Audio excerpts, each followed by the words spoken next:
Hello everybody, happy Wednesday and welcome back to Lindy Vanna. In today's episode, we are going to answer some questions. We're going to give you some tips and hacks on travelling through Norway and Finland. We're going to say some pros and cons, and at the end of the video, we're going to mark each country out of 10 on about 5 or 6 different categories. And I believe that they will give you a good idea of which country, if you have to choose between the two, you should go to in a camper van. We travelled across Finland and Norway for almost 2 months. Obviously there are so many different ways of travelling, so this is our opinion and we just love to share it with you, and hopefully you'll find some of these questions and answers and tips useful. A big warm welcome to everyone joining us here at Lindy Vanna. We are Sam and Gabi, and together with our puppy Basie, we are currently travelling around Europe, exploring all of its hidden gems and making memories in our self-converted camper van. We started in the UK, drove across to Lithuania, and now our plan is to go up to the Arctic Circle and then down to the south of Europe. We will document our adventures in weekly videos every Sunday, so join us by subscribing to our channel, it's free after all, and turn on the notifications so you're made aware of every time we upload a new video. And follow us on Instagram for bonus behind the scenes footage.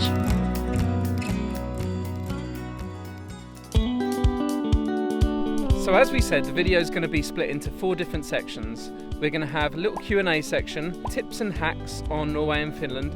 We're going to have some scoring of each country out of 10, and what else? That's it, 3 sections. 3 sections. So first of all, we're going to start with some of your questions. So thanks a lot to Amelie for this question. This is question number 1, and it is, has van life in the north been different than to the more south? And to be honest with you, yes, it's been quite a lot different. I think the biggest difference for me has been the light, and this has a lot to do with the time of the year. If we're talking like geographically north and south, then the north in the summer is super bright, and the sun never sets in the very top of the Arctic Circle.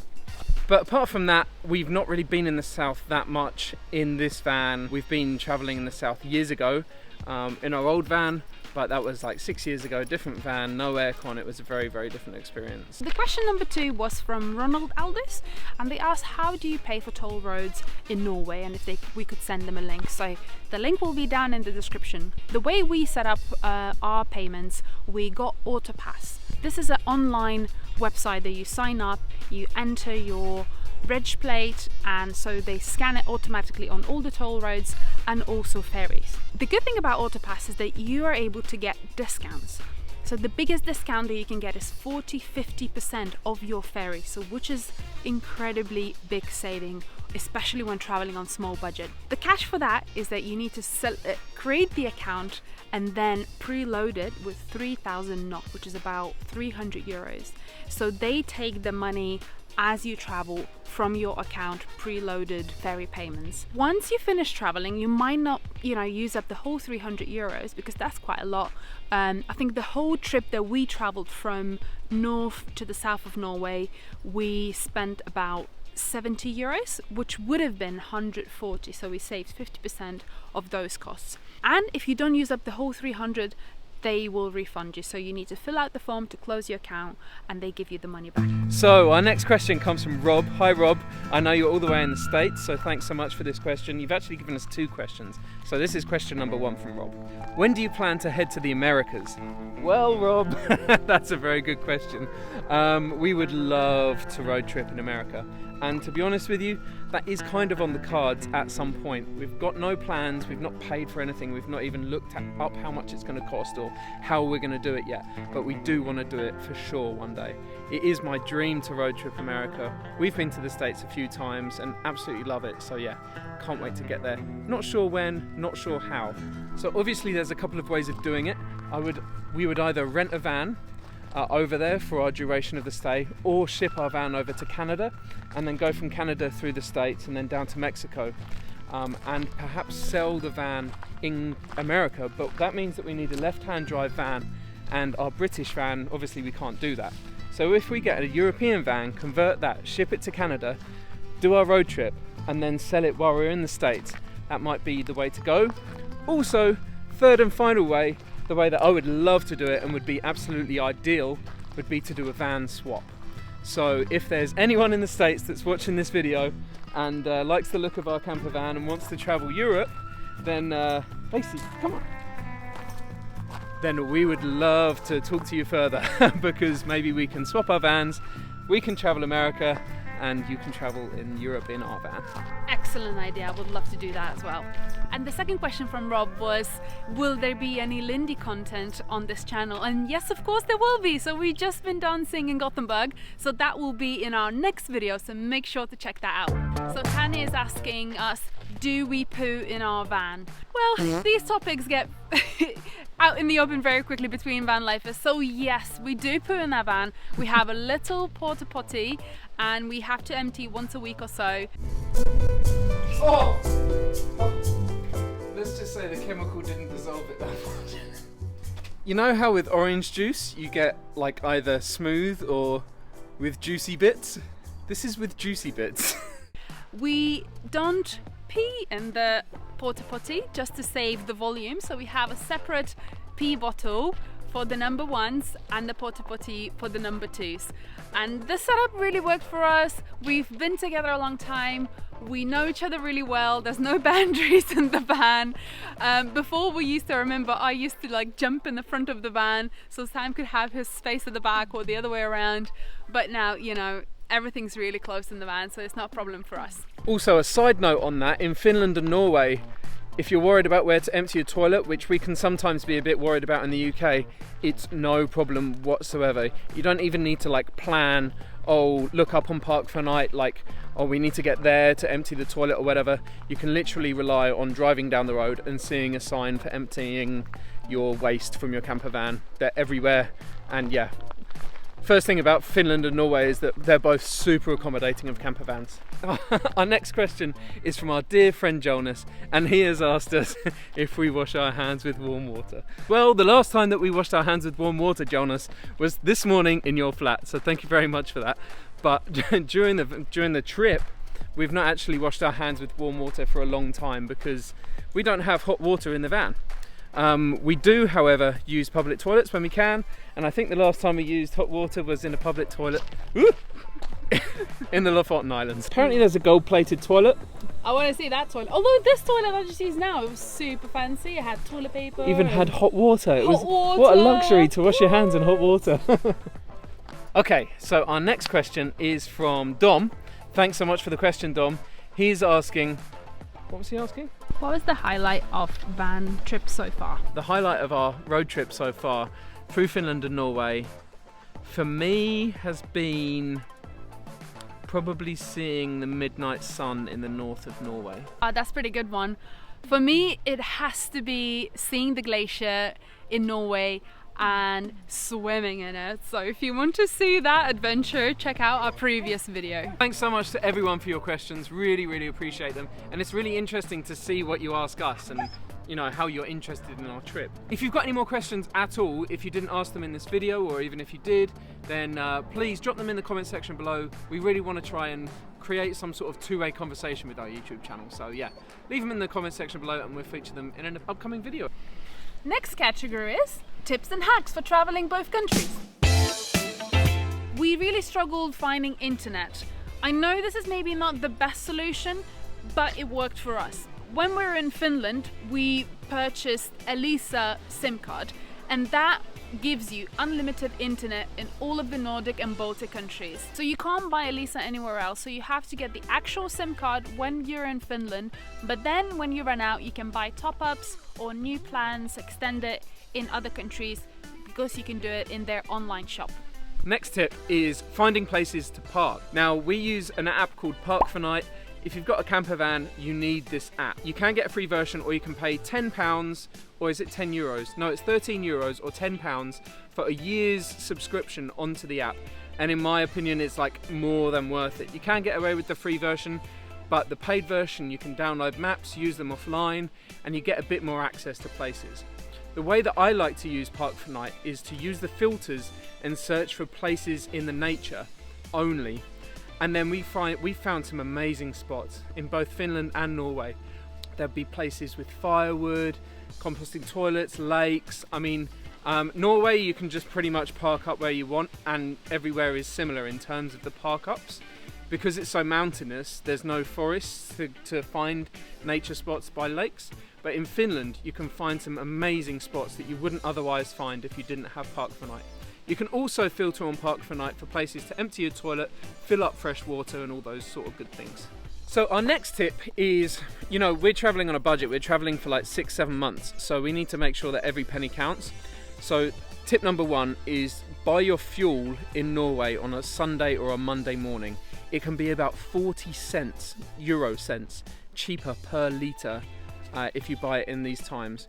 We kicked ourselves a couple of times because we drove past petrol stations on Sunday evenings and the price was like 1.9 euros, maybe 2 euros, and then 2 days later it can be up to like 2.6 euros per litre, and that makes a big difference when you've got a 100 litre fuel tank.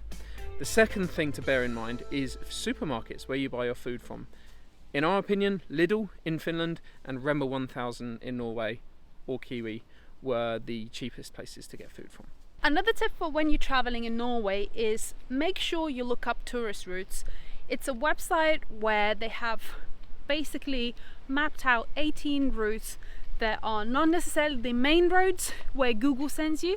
So it's sometimes worth having a little detour and you might get more beautiful scenery. Although everywhere in Norway is beautiful, but it's definitely worth checking out the tourist routes. Link in the description below as usual.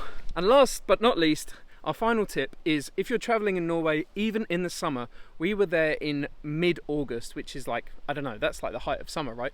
July, August time. And we were up in the north and it went down to 6 degrees sometimes. So make sure that you travel with good warm clothes, even in the summer.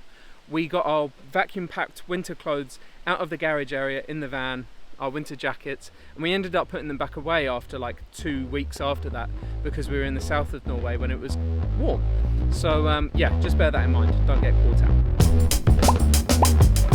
Okay, so this next section is all about comparing Finland to Norway. Oh, that can be controversial. But bearing in mind it only applies to our experience in our camper van and not travelling in a hire car, staying in hotels or anything else. Okay, so our first category is landscape. Now, Finland and Norway both have totally contrasting landscapes, so I'm going to caveat this by saying it's totally personal opinion. If you're a lakes and forests kind of person, or if you're a mountains and fjords kind of person, you're going to mark this very differently. But this is our opinion. On the landscapes, Norway landscape, 3, 2, 1. What are you giving 2 hands? I don't know, I meant to give 1 hand.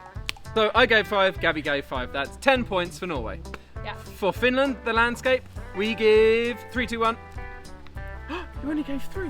Well, maybe because I'm from Lithuania and I found it quite similar, and obviously seeing the rocks and the fjords and the mountains was a lot more exotic for me. Yeah, I really enjoyed the forests and the lakes. I don't know, there was something about them that were almost as magical as the mountains and stuff in Norway. And bearing in mind we did go to Lofoten Islands and we did go to Senja and we did travel pretty much all around the south as well, so I think it's a fair judgment to make. Cool! Next category is personal human interactions.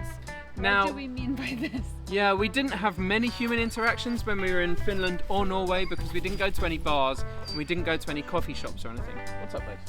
We didn't have many human interactions. The main ones we had were on the ferries in Norway, I would say, and we met a few locals in Finland. Campsites like and doing stuff. Laundry, things like that. Yeah. Shops, food shops, petrol stations. So interpersonal connections with humans in Norway. 3, 2, 1. 3 and 2. So that's a combination of 5 out of 10. The Norwegians were kind of friendly, but we did meet some pretty grumpy ones, especially on the ferries. I guess they were just sick of all the tourists. But yeah, it's kind of understandable. However, we had a really nice interaction in Norway when our neighbor camper gifted us with a fish one night. That was quite nice. Yeah, that was perfect. That was amazing. So let's find out what we give Finland. 3, 2, 1. What do you give? 4. 4. 4. So that's 8 in total. The Finnish are quite reserved people, but the Finnish people that we spoke to were very helpful, very friendly. We met Santa Claus. He's Finnish, so maybe it should have been a 5. I don't know. Yeah, right. Next category is cost. So, cost of Finland and Norway is kind of similar, but we didn't go to coffee shops, we didn't go to bars and stuff, so we're not bearing those in mind. We're just thinking about food shopping and diesel. Points out of 5 for Norway. 3, 2, 1. I'm gonna go 1.5, maybe, like 2. How many did you do? I did 2. Yes, I did 2. Norway is expensive. I mean, diesel is expensive, food is expensive. Out of all our European trip, I would say Norway is probably one of the most expensive countries we'll ever be on this trip. Having said that, we just came into Sweden, and Sweden is a lot more expensive for diesel. Cheaper with everything else, but of course diesel is quite important to us, so yeah, that's quite annoying. Oh my god, yes. And points out of 5 for Finland are gonna be 3. Why do you can't change it after I you see couldn't mine? hold my finger. Oh. Okay, again. Points out of Norway, points out of 5 for Finland for cost. 3, 2, 1. Yeah, okay, you see, it's 3 each. That's 6 out of 10. It's not too bad, it's quite expensive, but it's much cheaper than Norway. Next category, free public outdoor services. So that includes compost toilets, water, emptying toilets, Firewood, fire pits, shelters, yeah. So, Norway, 3, 2, 1. 3. I'm giving it 2 out of 10. Norway could have been a lot more accommodating, I felt, in terms of camper vans. And yeah, there were no firewood, there was no places to have a fire, there was just none of the infrastructure there. However, having said that, I thought it had pretty good trails. Trails were looked after. We had some really nice trails near the glacier where That's it was true. also free to see, and it was like nice paths, looked after railings, steps and benches and things like that. So also filling up water is really easy in Norway as well. And Finland. You gave it 4. Well, 4 is a good number. Not as good as 5. So Finland had incredible, in my opinion, had incredible services for camper vans and stuff. There were composting toilets, fire pits, free firewood, even free axes to use on the firewood, and even lighters at some of the places. Like the Finnish people encourage living outside and camping so much. Some toilets even had books in them to read. Okay, so the last category is activities. And bear in mind, we're traveling on a very low budget, so all the activities we could afford to do were pretty low budget as well. Yeah. Out of 5 for Norway, I give Norway a 3, 2, 1. Did you change it when I changed it? No. Okay, 3. 3. Ooh, basic. 6 out of 10 for Norway. Maybe that's a bit harsh when you think of it like that. Norway had a lot of cool trails. If you like hiking, Norway is your place to go. It's incredible. Some of the peaks on the mountains are insane. But equally, in the north of Norway, in the north of Finland, there are some really nice hikes in the mountains too. So the score for Finland, 3, 2, 1, 3. 4. I would say both countries have great activities, and it really depends on what you prefer and the Bless you. the budget that you have. But I feel like we had good activities in both countries. Yeah. However, having said that, in Finland we did meet Santa Claus. We went to the Forestry Museum in Lapland, which was actually very interesting, and that was only €6 each. We went to see the glacier. We went to see the glacier, and that was free. But it was free for us. It would have cost €7.50, but some kind people next to us gave us their parking ticket, so we didn't have to pay for parking. So, how many categories do we have? Landscape, personal human interaction, cost, free public outdoor activities, activities. So the winning country is Finland!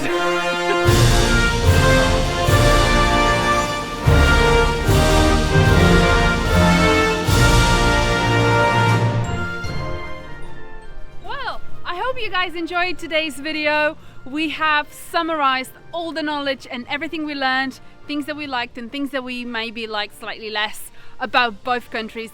But despite the little things like mosquitoes or weather or, you know, we absolutely love these two countries. They have so much to offer, and if anyone's considering visiting them, we would strongly recommend. Just earlier on today we had a comment on a video from when we were in Senja, which is an island in north of Norway, and the comment said that that these people loved watching our videos because it was too late for them to travel there because they were elderly and ill. So it was really heartwarming to hear that, and I encourage everyone, if you're capable, then take some time off and go and travel around the Nordics. You won't regret it, and don't leave it until it's too late. So next time, please check in back to our channel. We will be exploring Gothenburg, which is a place where we used to live. So we're gonna go to some of our favorite places. You might get a glimpse of us dancing. So if you'd like to see why Lindyvana is called Lindyvana, make sure to watch next week's video. Thanks a lot for joining us. Thanks a lot for joining us in today's video. Thanks a lot. Thank you. Thanks so much for joining us in today's video, everybody. We hope you enjoyed it. We hope it was a bit informative, and maybe it's given you some tips and tricks for when you go there yourself. Don't forget to leave any comments below if you've got any other questions. We would love to hear them and maybe address them in a future episode. And if you want an answer straight away, then hit us up on Instagram, send us a message. Bye, Basie. Thanks for your patience, bud. You survived the whole Q&A video. Should we go home? Let's go.